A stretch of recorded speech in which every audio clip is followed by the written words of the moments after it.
So everybody's muted. Let's keep it that way until somebody's called on. And there will be time. We encourage everybody who has possible answers, solutions, as well as questions to jump in. But I'm going to ask people to either raise their hand or use the raise hand function to do that. So let me just repeat for benefit of the recording. This is the February 2024 mutual support session on recruiting and keeping volunteers. I want to welcome Chip Poston of My Neighbors in Yancey, North Carolina, who will briefly describe the challenge for his rural village. And then we have Robin Sandenberg, who's president of the board of Mount Pleasant Village in DC, so an urban village. And she will briefly share their different experiences. So again, after they speak, all participants will be encouraged to share their challenges and their solutions. And none of us have necessarily the answer. There is no, secret sauce to recruiting or keeping volunteers. We all struggle with the same issues, but we're just hoping to collect examples of what might have worked for various situations. And then we'll be able to summarize those and distribute them afterwards. So thanks so much, Chip. I'm going to have you unmute and go first. Thanks, Elizabeth, and thanks for helping to facilitate, bring us together. The first thing I want to say is I'm so impressed that there's so many people who showed up. Obviously, this is an interest. This is an interest of many villages, and just in a nutshell, I'm part of an all-volunteer rural village in Yancey County, North Carolina, which is in the mountains. We're about halfway between Asheville and Boone. And we're in our 6th year of operation, and we have about 100 members receiving services and about 70 volunteers providing services. And there are about 17,500 people in our rural county, which we serve. And when we began operation, I thought that attracting volunteers might be the biggest stress point. We hardly advertise anymore. We have a good brochure, but the word is out in the county about the services we provide. And so we have a steady stream of people wanting to join. But we are trying to keep the number of volunteers as close as possible to the number of members receiving services. About 30 of our members are also volunteers. And so we're serving a population that it's similar to many of your villages as far as the demographic of elders, but it's probably very different from what most of your villages are doing because we have much less population density. Probably between a third and a half of our members don't use the internet. So it's a different world. But I had suggested at the annual gatherings that we have a brainstorming session about attracting volunteers. And there was a session, but it was a little bit more focused on the process of orienting volunteers. And I told Elizabeth and Robin and Mary Jo, what I'm really interested in is just hearing from other villages best practices for getting people in the door. What have your villages done that has really helped you to attract people who are interested in providing services to your members? And so we're interested in spending most of this hour just hearing from you and hearing about what has worked. And I'm going to throw my own out there first. It's probably true in your villages too, but what has absolutely worked best for us is word of mouth. Most of our volunteers have heard about what we're doing from other members or volunteers who are having a good experience, and so they contact us. And that's probably enough of an introduction. I'm very interested in hearing what your villages have done.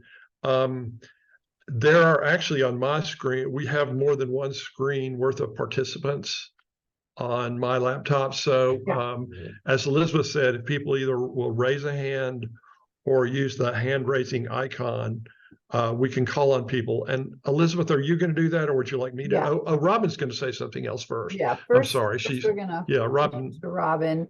Right. And then I'll say something, but then, and also while people are talking, if somebody has stuff they want to say, you're welcome to put it in the chat. So I'm going to monitor that and the people with their hands raised. Thanks, Robin. Super. Perfect. So I'm Robin Sandenberg. I'm the president of the Mount Pleasant Village, and Mount Pleasant is a neighborhood in Northwest DC. For people who don't know, it's between 16th Street and Rock Creek Park and the zoo.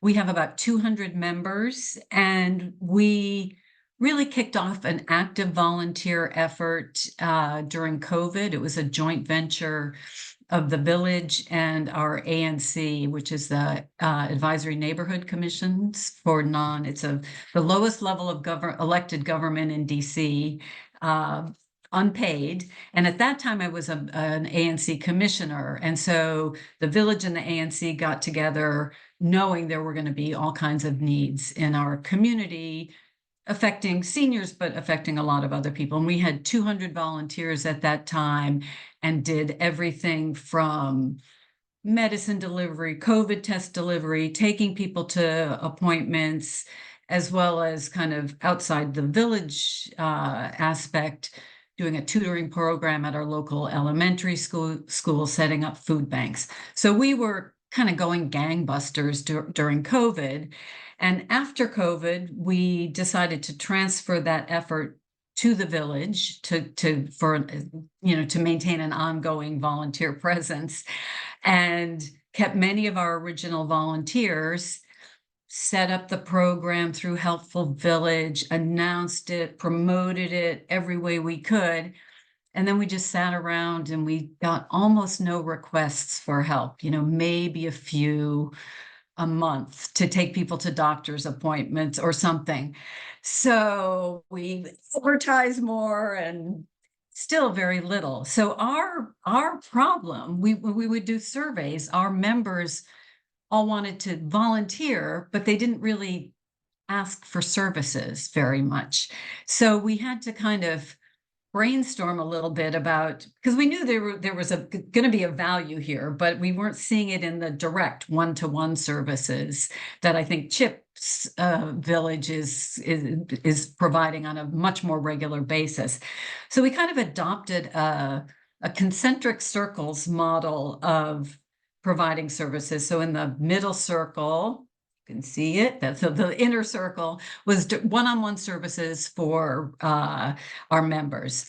The second circle was services for our committee. So if a committee was having an event, they could come to us and say, hey, we need 5 people for this, or we need someone to help with our booking. So those were still within the village, but the committees of the village. And then the final part of the concentric circle were our partner organizations. So some of the local churches, the business association, we have a nursing home in our neighborhood, Stoddard Baptist. And so those are the kinds of organizations we've partnered with. So really our effort was not so much on maintaining volunteers. We've still got our original core of volunteers, or many of them, but adding additional activities that people could do. So sort of widening the options. So we now, our local elementary school needed a safe pickup and drop-off point in front of the school. So we now provide, along with the PTA, we provide half the volunteers who every morning, there are 4 people every morning and afternoon who block off the street and make sure kids can be dropped off safely, and same thing in the afternoon.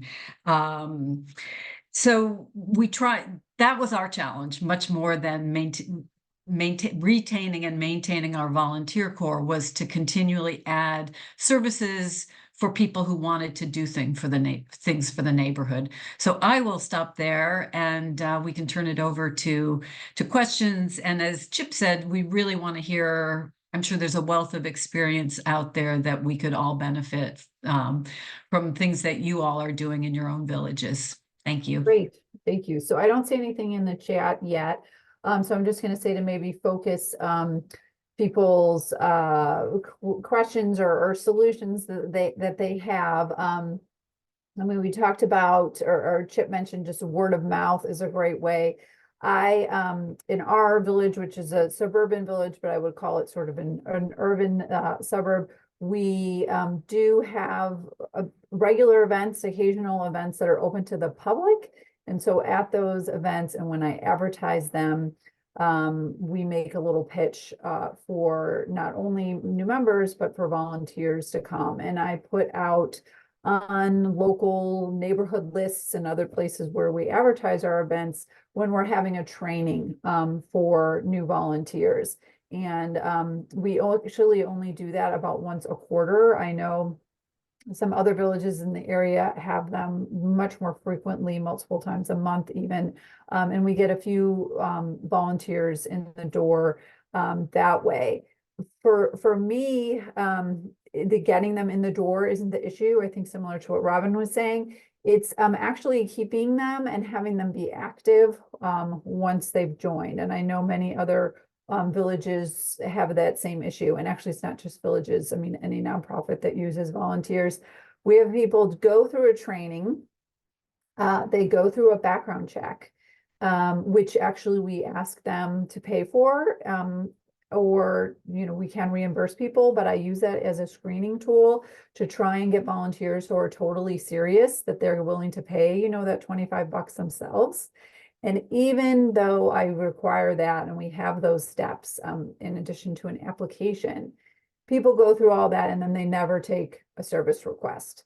And so our issue is, it's the same core group of volunteers that are doing all the services.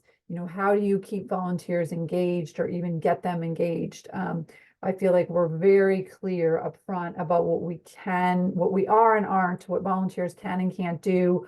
And they still sign up, and then something isn't fitting, there's something about it that they're not taking on requests. So I guess that's sort of the three different categories. And go ahead. I don't see anybody with a using the hand raise function or anything in the chat yet. But if somebody wants to jump in with either ways that they've gotten people in the door or ways that they can keep them engaged, if maybe, as Robin was saying, there weren't as many services to do, etc., go ahead. If not, I know Chip and Robin and I can talk about this for hours. Yeah, Okay. I mean, I can Leo, also go add ahead. that. Okay, sorry. I'm sorry, did somebody else want to speak? Leo, has his hand up. I'm sorry. Okay. I was just going to say that a lot of the way of getting volunteers I have learned, and it's similar to being a successful business person. It's all built on relationships and making friends. And I'm originally from, my home state is Texas, or my birth state, I should say. And we like to say that a stranger is a friend you haven't met. I'm also a volunteer at Hillwood Museum and Gardens, and I've had that relationship with those other volunteers in the gardens, so much so that I look forward to seeing them as much as I do enjoying working in the gardens. And I think that same thing is true with the village movement, and having these personal connections is because you feel like you have a friend in them. So I think that's an important aspect to remember when we're doing this.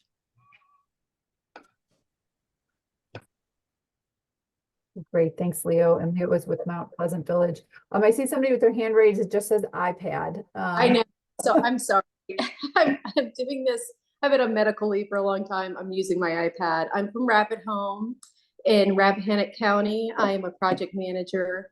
I kind of am choosing to want to get more volunteer engagement training. So I've been doing through our a local nonprofit that provides additional training specific to volunteer engagement. One of the things that I drew from that experience was really nailing down a good volunteer description of the service that you want somebody to provide as a way to really suss out, I guess, ownership, understanding, benefits that they're going to receive from doing that particular service. It was a lot about volunteer motivation, like what motivates that person. You know, are they going to gain knowledge from that experience? It was just a really interesting way of looking at, it's not just saying, I have this service that I want somebody to do who can do it. It's about front loading that volunteer with that information and going, okay, do you actually like going to people's homes? Some people do, some people don't. You know, is it something where they prefer more problem solving? You know, what motivates that person's reason to come to your, you know, to your nonprofit or whatnot to volunteer? So I just thought that was so I've been trying to write up very specific kind of pseudo advertisements for the different services that we provide to try to engage from the front end. Hopefully, like I said, this is a new thing, so I don't have like the longitudinal like statistics of how well this is going to work. But from the training I went to, it sounds like a really great way of just being very intentional with, you know, your volunteer experiences. That's super helpful. Now, are you, let's say a volunteer says, oh, you know, no, I really only want to do rides. I don't feel comfortable going in somebody's house. I mean, are you then keeping your data so that you're only putting out the requests for what they're interested in? Right. So, well, what we use too, we have a system when we set out like a request for a service, we have an interest card that checks out certain boxes. And we really, you know, I think we can really hone that interest card in specific to that person's true motivation, you know, so that they're not receiving a request that they wouldn't want to take anyways, just because they're a volunteer. So hopefully that'll show more success and engagement versus just a broad strokes. You're a volunteer. Why don't you want to do X, Y, and Z? You know, so hopefully kind of, I would say, have a cadre of certain people that like to do certain kind of tasks and what are motivated by them. And maybe they even come up with a team, you know, like they become their little unit, you know, that is kind of focused on, and then hopefully they can really add more to that program description. So engaging them in that kind of creativity too, because I mean, I've done a lot of the services just directly because sometimes staff has to do that. And it's given me good insight for sure, but it's also, I'm not coming at it from a volunteer because I'm a paid staff member. But knowing that, you know, what is the best way to kind of keep them engaged, you know, longer is to really suss out what they really want to do, you know, because I think a lot of people do sometimes, and then maybe they don't know what they want to do, but maybe they know that they like certain kinds of tasks and they don't like others. So. Great. That's super helpful. Thank you. Yep. There's one thing in the chat that I'll go over in a second, but is there anybody else? Okay, here is a question from Glover Park. Do other villages have volunteer engagement events where they provide training and a chance to meet other volunteers in person? Any advice on how to conduct these meetings to be effective within an hour? So I'll just speak for me, and then I know other villages here, like including Georgetown, et cetera, do that. So we invite our volunteers to come to village events. And some of them do, and because we want them to meet the people they're serving, and many of our volunteers actually are also members. They were members first, then volunteers, or either way. And so we want them to meet. We have once a year, we have a volunteer appreciation luncheon, so they can come in person. But we actually don't have specific engagement events where I'm saying, hey, just volunteers come so you guys can meet each other. I really like that idea. If I could figure out a bandwidth to be able to do that. And I would love to hear from other villages that do that. Anybody? No? Okay. I know that there are villages that do that. Okay, Robin, raise your hand. Go ahead, Robin. Yeah, we did that during our intense tutoring at Bancroft Elementary, because it was a lot of work and people, it was difficult circumstances because of COVID, it was over Zoom. So we had a couple of events during the school year of 21 and 22, to just thank these volunteers, because it was a heavy lift for that kind of volunteering. But for generally for volunteers, we've not done that. I just want to add one thing. After all my glowing comments about how we have so many volunteers, we have struggled to find drivers. So like Elizabeth said, we do background checks, we pay for them for our volunteers. But I like your idea of assessing interest. That's a good way to do it. And we also pay for, checking on their driving record for people who volunteer to be drivers. The driver ask has been harder, and it seemed like, and that is, I think, the majority, yeah, definitely the vast majority of our one-on-one requests is for drivers. And it seems like there are about 4 of us who just are end up doing it. Again, it's maybe 2 a month, so it's not like but we've struggled to get. But if any of us are out of town, we can be in a little bit of a jam. So that is something we are constantly kind of keeping an eye on, making sure we've got drivers who are willing and who we've done the driving test on. Yeah. So is there any village here who can talk about success with engaging volunteers by maybe having them meet other volunteers, or having in-person events, or some other way to connect them? Let's see, Rapid Home says that they're trying to do coffee with staff. And yeah, I have heard of other villages doing that, like having a regular thing, like come on, and because yeah, I don't think I see somebody from Georgetown here, but I know that they do this, hey, come to the office and meet us. I think Arlington Neighborhood Village does something like that. Okay, Lisa Walker, go ahead. Oh, you have to unmute. Yep. We're a suburban village in Prince George's County. We have not had the trouble of identifying drivers, but we do provide, we have a membership in GoGo Grandparent that we cover, which the Jewish Council actually helps us pay for, to cover rides that we can't cover. It's happened a couple of times. There are a couple of people who need a ride often because they've got a medical problem, and they're the ones that largely use it. I wanted to say one other thing about getting volunteers together. We've never had out here we have about 30 volunteers, most of whom are in program, meaning they're on committees, they're on the board, they help with events to the extent that we have them after COVID.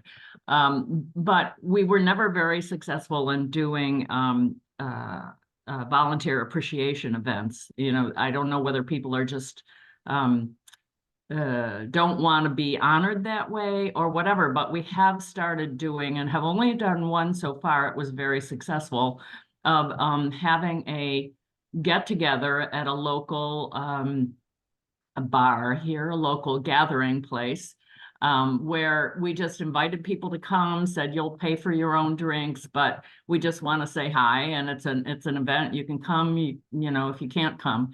It was very successful. We had probably at the high point 20 people there, including a delegate from the state.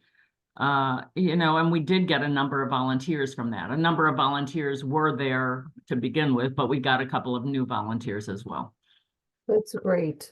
Okay, a couple of people have their hand raised. Vanessa, you are next if you want to unmute. Sure. And I apologize for having my camera off and for what you don't know, getting off sometimes. I've got some personal stuff going on, so every so often I have to Okay. walk out. But I left when the person had asked the question about getting together. And as I wrote in the chat, because I wasn't sure when you were going to call me, we actually during the pandemic started bringing in a volunteer who led groups for our members. Originally it was once a week, then it was every other week, then it was once a month, and we have continued it. And the way that we've continued it is originally it was going to be once a month or once every other month, that we were either going to have somebody come and lead a discussion, and once a quarter we were going to do like a happy hour, and it worked really well last year. And this is for volunteers only? This is just volunteers. It started, like I said, during the pandemic because everybody else was getting together, and my feeling was, why don't we get together the volunteers as well? Now, as an aside, I should put out and let people know I am a staff person. I'm paid staff. I work part-time. So I wanted to put that out there. But at the same time, as I say that, part of the reason it hasn't worked as well for this year is because I'm only one person. And I do need extra support to make them happen. But that's all I wanted to say. That's super helpful. Thank you. Arkia Wade. Hi, I just wanted to make a comment. I'm a part of another organization, a nonprofit. I wear a couple hats, but when you were talking about volunteers and gathering, I'm part of an arts organization in Baltimore County. And one thing that we have lots of volunteers that, you know, come together for things, but we've never had like an official event. And actually this year, as a board member, I said we should get our volunteers together the month of April, because April is volunteer month. So I'm just putting it out there that might be something that you could do annually during volunteer month to get people out. We're actually going to have a paint and sip party, and just, you know, come together. We're going to give out some awards, you know, for like, you know, I don't know, we're gonna make up something, not make it up, but you know, who's had the most hours, or just some creative things. Because I think a lot of times volunteers, I'm a volunteer myself, that, you know, we don't recognize them enough or have some type of formal gathering that they can choose not to come, but at least, you know, having something annually that they know they can look forward to, I think is a good idea. So just putting it out there that April might be a good month to do that, since it's volunteer month. Thank you. That is super helpful. Yeah, that's when our village has our volunteer luncheon. We send in the mail invitations to all volunteers. So most of the people that end up coming are volunteers who are also on the board, who are also members themselves. We just get a few of our non-member volunteers, so community members who are doing things, but they get that invitation in the mail. They know that we're thanking them. And then throughout the year, you know, I send a few, we'll have trainings every now and then. Maybe there's something specific, like on medical note taking or communicating with somebody with dementia. And I'll send those out individually, and actually cribbed some ideas for communicating more regularly from Arlington Neighborhood Village, which was super helpful at the conference. But again, as I said from the outset, despite doing that, we don't have a ton of retention or engagement with non-member volunteers. So it definitely isn't a secret sauce, so we can just keep trying. Okay, so there's a couple questions in the chat that I'll get to, but let me just make sure nobody else had their hand raised. So one of the threads in the chat is actually not about the volunteer issue. It was a question on whether WAVE should be facilitating some kind of online listserv where people could be posting questions. As many of you who are also members of Village to Village know, they have an online forum where you can ask questions of each other. Hey, we're having problems with volunteer retention or advertising. What do you do? This question is about whether WAVE should try and use another service for that, which many of you might use for your neighborhood groups, you know, separate from anything from the village, the groups IO listservs. Mary Jo already followed up on that chat line saying that something, you know, we could talk about if there was a person who wanted to volunteer to monitor and moderate that.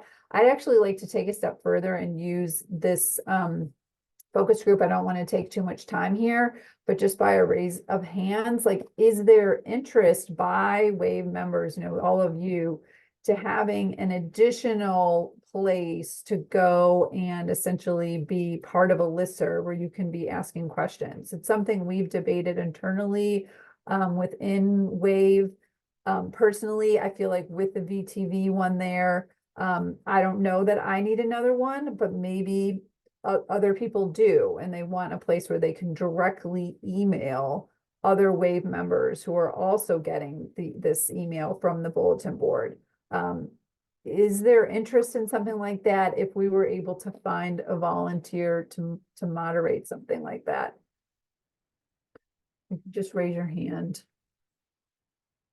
I see a couple. Of course, a lot of you have your screens off, but there is some interest.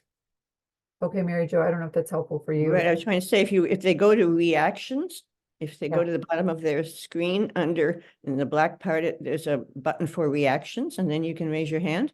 I am glad you're asking this because I do agree that it can be very helpful. And I do agree that the V2V's forums are very helpful in the questions that they put out. But I know that some villages with very small budgets can't afford to belong to V2V. I certainly do encourage them to try to join if they can for the forums, and we haven't wanted to duplicate it. But we are indeed very interested in exploring how we can create an ongoing cohort of people who are interested in specific issues, so that they could indeed do just exactly as as you have described and as Elizabeth has summarized. So I really do urge you to let us know if this is important to you. I suspect what we might do is, if we get any kind of a response, we might follow up and inquire about other topics, you know, so that those of you who have a particular concern about one other issue of managing or being a village leader of any kind, it is possible, if we go down that route, to have, you know, more than one birds of a feather, you know, sort of a cohort there. So my email, it's easy, you know, the best is president@wavevillages.org, and let me know if you Yeah, are this interested, is what really topics you'd helpful. be interested in, and whether or not you would be willing to participate. I just wanted to take just a moment and do a shout out to Vanessa and Silver Spring. I think you were having a big anniversary, and they invited everyone to their gala that they put on in the Silver Spring Center. And I don't know how you got the funding for it, and obviously most small villages can't, but it was a magnificent event where everybody just felt really part of a wonderful group. And so even if you're doing that on a smaller scale, I would certainly personally endorse you know, some kind of a get together. Informal is fine, you know, whether it's a happy hour or a coffee group or training, because I think those different ways of solidifying the connections among volunteers themselves is very important. Yeah, great. Okay, and so to get us back into the volunteering questions, there are some comments in the chat that I think are really helpful about the getting the volunteers in the door part, which was the first part that Chip had talked about. So one is, and that I know our village is doing or has always done, is looking to recruit quote unquote younger volunteers. So that would be people, for us, those are people who are newly retired. And Silver Spring chimed in and said they're focusing on the same thing. So people who have stopped working and now are looking for their next thing. Maybe don't know people in the community because all your time has been spent with people you're working on. And so ideas for how to reach that group, I think it would be great to talk about if anybody has anything on that has worked for them. We don't have again, any secret to that. It's usually through word of mouth. A current member knows somebody who is retired. We do advertise in neighborhood lists, that people can do this at any age, and how little time you can spend on it. But if people have tips on that would be great. Chip, go ahead. Yeah, we live in an area that people are retiring to. And so, I mean, it's a no-brainer, but nobody's said this before. A good brochure is extremely helpful. And I was trying to look around for brochures when I was up at the annual gathering. Leo sent me really nice materials that their village uses. And we just redid our brochure. And so having a good brochure that you can put in places where prospective members might go, I think is useful. The library, places people go for physical therapy, et cetera. But as far as attracting the newly retired, we have an active Chamber of Commerce in Burnsville that a lot of visitors visit, and so we always keep brochures there. So whatever your community is, think about places that newly retired people might frequent, and try to get some brochures there, because our experience has been the village is a fantastic way for people to integrate into the local community. And even people who've lived here for decades. I mean, I've met people that I never would have met if I weren't involved in my neighbors, because we have people all across the socioeconomic spectrum. And I've been places in our rural county that I never would have driven if I weren't going to pick up some of our members to take them to a medical appointment or what have you. But the good brochure is helpful. The other thing I'll say while I've got the mic is we reimburse drivers. And I don't know if other villages do it, but 70% of what we do is transportation, mostly for medical appointments. And we cover a lot of miles because we're in a rural area. We take more than a dozen trips to Asheville every month, and that's 100 miles round trip. So being able to reimburse drivers, we got grant money from a foundation to do it. And it's been super helpful. It's expensive. We have a very small budget. Our reimbursement budget's bigger than our operating budget. But that's been another thing that's been helpful, I think. I don't know if it attracts volunteers, but it certainly helps us fill the longer distance trips. And so we cut a check quarterly and send it to people. Yeah, I love that idea. I mean, before turning to other responses in the chat, I just want to follow up on something. A different village had said that they use GoGo Grandparent as a backup. So while that's not the same thing as reimbursing your current drivers, figuring out funding to be able to do one or the other. It's something that we've certainly considered. Like, do we need to have a backup paid driver? And I know that some villages, the Capitol Hill Village and others, do use paid drivers. I mean, if you have a volume that you just can't fill. So while we're talking about volunteers today, it's sort of about a whole for volunteers.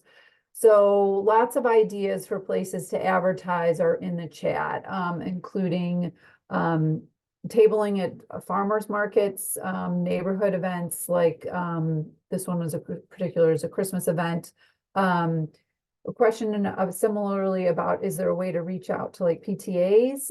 This is something we had looked at, and I'm gonna be honest with you, as a mother of school-age children who's very involved in the PTA, it's actually not a fruitful source, because you are trying to tap the same people who are completely tapped out volunteering with their kids' school and dealing with elementary aged children. So I just recommend, like, as for your time, that it isn't great. What is great is to try and partner with the PTA for their events. And I know that another local Bethesda Village, Bradley Hills Village, does this very well. So Bradley Hills Village does something at a PTA event or at a school event, or invites you know, the school choir to come and to go to one of their events, because then it's getting the word out about the existence of your village. Some of those PTA parents may have parents in the area, etc. But thinking that the PTA moms are also going to be able to volunteer isn't great. It's once the kids leave, that then they might have time. Other ideas are here in Montgomery County, we're super lucky in that there is a county level volunteer center. So people who want to volunteer somewhere can go to this center and find out information. So we all list our information there. And I don't know if there's something similar in every other county. We will capture this chat, so all this is in here. Oh, and Robin, go ahead and talk about other ways that Mount Pleasant is recruiting. You said you extended membership to your local ANC reps. I mean, that's pretty it. I also was the one that said, you know, we do it at village or joint village events like the Christmas event, or we do a dance event. We've actually been pretty successful. We're an all, I think it's important to note, we're an all volunteer organization. There's no executive director, no paid staff. So basically, our members are volunteers in many ways. We have, you know, we decided, one of our members decided they thought our trees on our commercial street needed mulching. There are about 100 trees or something. And they set up a thing, and about 30 people came, many of whom were younger, because it was kind of a laborious activity, and subsequent to that joined the village. So we're just kind of out there talking whenever we can about, yes, it's the village, but if you stay in the neighborhood long enough, you're going to be the target demographic for the village. So why not join now? And that's been reasonably successful. Great. And Rapid Home, can I ask you to follow up on your comment about identifying newly retired from local realtors? What does that mean, and how do you do that? You're still here. Sorry, didn't mean to put you on the spot. You know, it again, I mean, it's kind of a word of mouth. We know a lot of folks through the local realty here. We're just a small rep. Our county has 7,000 people in it. So let's just say a lot of times, you know, the new people that are moving in because your friend's a realtor at the local realty place. I'm just saying, tapping into that resource, if you have that relationship with that kind of person, and you know, there obviously it's okay to share that information. That is another avenue with people that are moving to the area. For us, at least in our area, it's a very we have a lot of people retire here because it's just beautiful and it's rural, and you know, we're an hour and a half outside of DC, you know, so we're that kind of perfect, you know, little get out of the hustle and bustle. So, you know, for our demographic, at least, it just lends itself that type of volunteer, for us at least, is kind of I see being the youngest kind of group we can really engage well. Yeah, I agree about that age range. Other ideas in here, Chip says that they have a quarterly social event where they invite all volunteers and members and tell people to bring a friend. That's a great idea, adding that bring a friend part, which we haven't done. And then just from regular programming through Mount Pleasant Village, their climate crisis events that can bring in sort of a different demographic, I bet, and a diversity committee events can bring in a different demographic. And so you can draw, once they come to that social event, then you can try and draw them in as volunteers there. Donald Wiggins, go ahead. I see your hand is raised. Hold on, you're still muted. There you go. There we go. Thank you. So we're with Village Connections and we're in Columbus, Ohio. We are one of 6 villages in the Columbus area. But with regards to recruiting some younger volunteers, one of our volunteers happens to be a realtor, and our membership committee chair and I and Nikki, who's here in the office with me also, we're working with our volunteer, who's the realtor, to provide us with home sales in the area that we, in the areas that we serve. And then we're putting together, it's minimal cost, a little bag of information. You know, we drop a cookie in it and some information about the organization.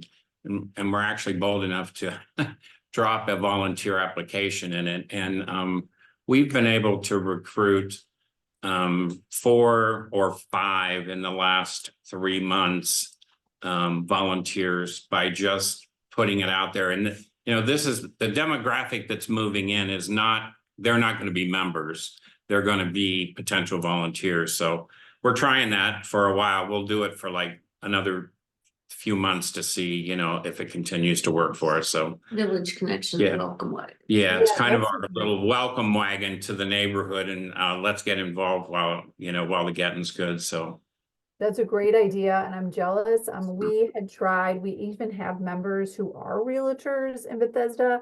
And so we had tried different ways to contact them over the years to say, hey, if you know somebody's coming in, you know, we want to drop stuff off, but I don't know if it's a competition. I don't know what the issue is, but we don't have a line, a source to find out who those people are. Our neighborhood community associations, if somebody joins that neighborhood group, then sometimes we can find out and we can connect them to us too.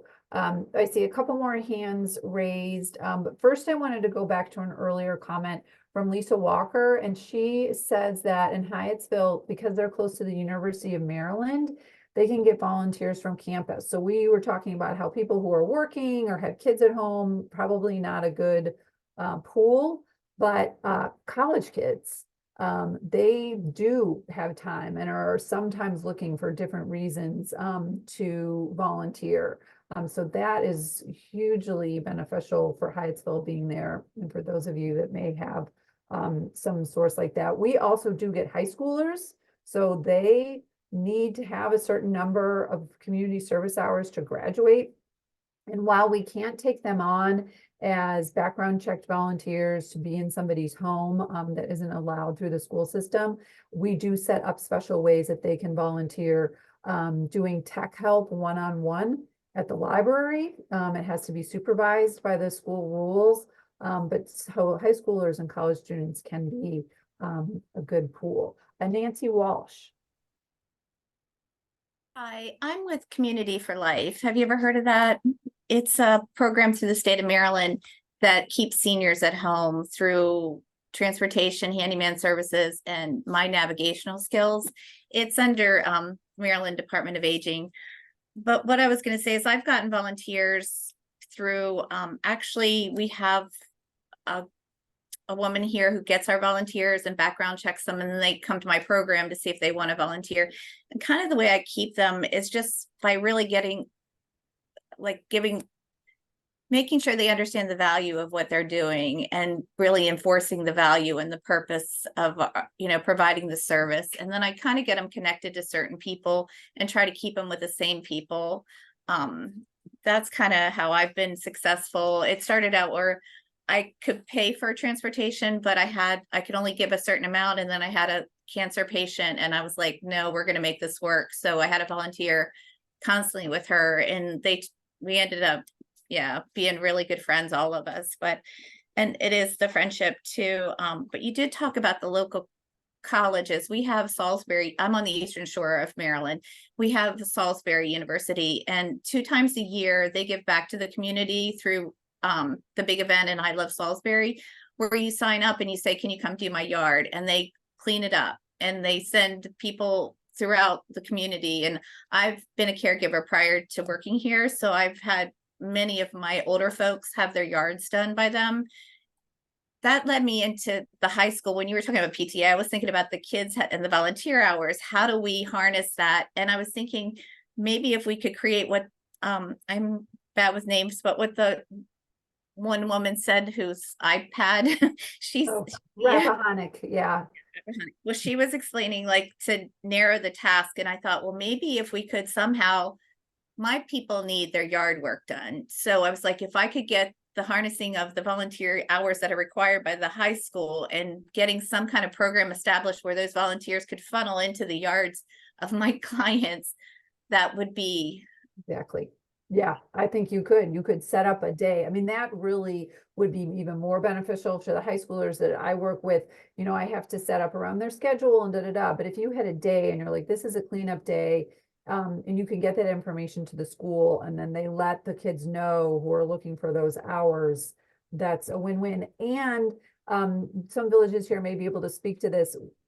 I've never been able to do that because we don't have a yard work day kind of thing. But if you can think of a day, corporations want their employees to volunteer it, but they only want it to be sort of one-shot deals like that usually. That's hugely helpful. Mary Jo, did you want to talk about how you get your local realtors info? Well, I was going to, but I think the information in the chat is what you need. I mean, you do have the blessing of having a realtor who does that. But in terms of the community service requirements for students, one thing to realize is that it is an excellent opportunity for outdoor work like this and those kinds of chores. But because of privacy and security and safety reasons, high school students are not may not earn community credits for going into a house, like to help someone personally in the house. So it's important to understand what the requirements may be. But again, outdoor work, that's a wonderful partnership. Yeah, that's great. And Lisa Walker from Hyattsville says that they also work with a high school. So the community service hours is usually there's one staff person that coordinates that.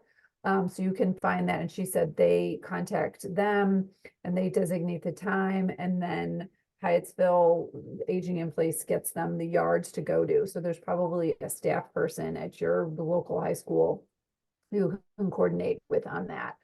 Danita McGowan.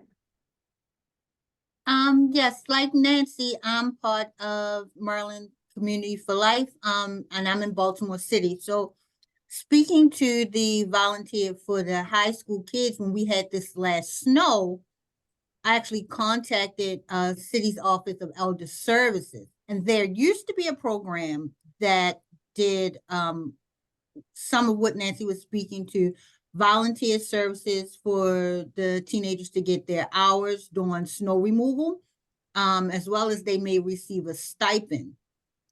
So I've been trying for the last couple of weeks since the snow to kind of get that kicked up again, because of course the funding went away after they did it for 2 years. And we have a community service coordinator here, and we have some students that come in for what is considered an internship for them, but it's also their community service and job training. So what I'm working on this week with one of our interns is part of volunteering to do check-ins. So we have a program with Maryland Access Point that does senior check-ins, but I feel like for the member group that we have, if we can get one of those students to just call and do a check-in and do a chat, because as much as I love to be on the phone for 45 minutes with our members, I just can't with a roster of 110. It's like impossible for one person. So those are some of the things we're looking at, as well as peer support with some of our members just to have for our members that don't have so much mobility or don't get out as much, to have a conversation with a like-minded person who understands what they're going through at that time. Thank you for sharing that. That's great. I wanted to share a couple other things in the chat that sound helpful. Chip said that their village sends out cards, and I think I've lost it here because there were so many things posted. A card of appreciation to every volunteer and member during the holiday season and at Valentine's Day, which I love that idea. And I know somebody posted in here, and I know additional villages have students, and in this case, a Girl Scout troop, volunteer time to make cards. So you could get sort of two for ones there for people who can coordinate this. I know Arlington Neighborhood Village, I think on Day of Service for Martin Luther King Day, they provided a way for people to sign up to make, gift bags or gift cards. And then you would have all of those to be able to send out to your volunteers. So I love these ideas. Rapid Home said they had the local Girl Scout troop make Valentine's cards, and exchange students make birdseed wreaths. So if you're able to set up something like that, then you would have the gifts or the cards to be able to send out to your volunteers. I love that. Let's see, I'm just reviewing the chat to see if anything I missed, but go ahead and raise your hand or unmute if you had additional thoughts or questions.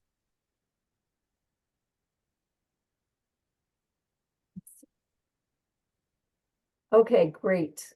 We're at 11:58. So Mary Jo, do you want to? Elizabeth, Chip has his hand raised. Oh, sorry, Chip, go ahead. That's okay. I just wanted to say, since we're close to the end of our hour, how wonderful it's been to be with you all. And sometimes when I get tired of looking at emails and sitting in front of a computer screen and feel like I'd really rather be out serving our members directly, it's just, I'm going to think about this event and just think you guys are mostly concentrated in one area, the Metro DC area, and just think about all of the people we're helping. It's like such a the whole village story and the network that's developed. It's such a wonderful thing to be a part of. And I know it's brought me incredible meaning and purpose in my retirement years. And I think it has for literally thousands of people. So thanks for being a part of it. That's what I wanted to say. Great spending time with you all. Thank you, Chip. That's such a great way to end. So I would like to thank Chip for prompting us to hold this session. And you can see why people consider them valuable. Now, on March 6th, same time, there will be a session on multi-generational villages, which has come up in the chat. And on April 3rd, there will be a session on business sponsorships as a part of fundraising. And again, you go to the WAVE website, and right in the middle of it, you'll see the calendar. Just scroll down to the date, click on the event, and you can register. And remember, you do not need to log in to register, even though the website tells you you have to. So I thank you very much for participating, and we hope to see you in our future sessions.